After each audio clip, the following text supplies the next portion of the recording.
গ্রামে রমরমিয়ে চলছে অবৈধ মদের কারবার, আর তার প্রতিবাদ করতে গিয়েই আক্রান্ত হলেন মহিলারা। বীরভূমের রাজনগর থানার ভবানীপুর অঞ্চলের কেলেডি গ্রামের এই ঘটনায় চাঞ্চল্য ছড়িয়েছে এলাকায়। বিচার চাইতে জোট বেঁধে থানায় হাজির হলেন গ্রামের মহিলারা। বিস্তারিত থাকছে আমাদের বিশেষ প্রতিবেদনে। গ্রামের শান্ত পরিবেশ বিষিয়ে দিচ্ছে অবৈধ মদের কারবার। বীরভূমের রাজনগর ব্লকের অন্তর্গত কেলেডি গ্রামে দিনের পর দিন চলছে এই অসাধু ব্যবসা।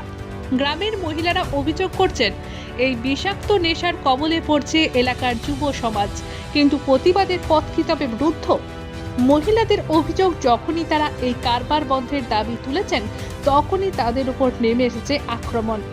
অবৈধ মদ ব্যবসায়ীরা প্রতিবাদী মহিলাদের মারধর করছে বলে এদিন অভিযোগ তোলেন তারা। অন্যায়ের বিরুদ্ধে গর্জে উঠে এদিন রাজনগর থানায় জড়ো হন ভবানীপুর অঞ্চলের একদল মহিলা। থানার সামনে দাঁড়িয়ে তারা তাদের ক্ষোভ প্রকাশ করেন এবং সংবাদ মাধ্যমের কাছে নিজেদের সংক্ষিপ্ত বক্তব্য তুলে ধরেন। কোনো রকম উত্তেজনা নয়, বরং সুশৃঙ্খলভাবে জোট বেঁধে বেঁধে তারা সেখানে অবস্থান করেন। এরপর একজন পুলিশ আধিকারিক তাদের সঙ্গে কথা বলতে এগিয়ে আসেন। তারা আশ্বাসেই মহিলারা থানার ভেতরে গিয়ে পুলিশের কাছে নিজেদের অভিযোগ ও সমস্যার কথা বিস্তারিত জানান। উল্লেখযোগ্য সংবাদ সূত্রে জানা গেছে, এই চক্রের সাথে জড়িত একজনকে পুলিশের এর আগেও গ্রেপ্তার করেছিলেন।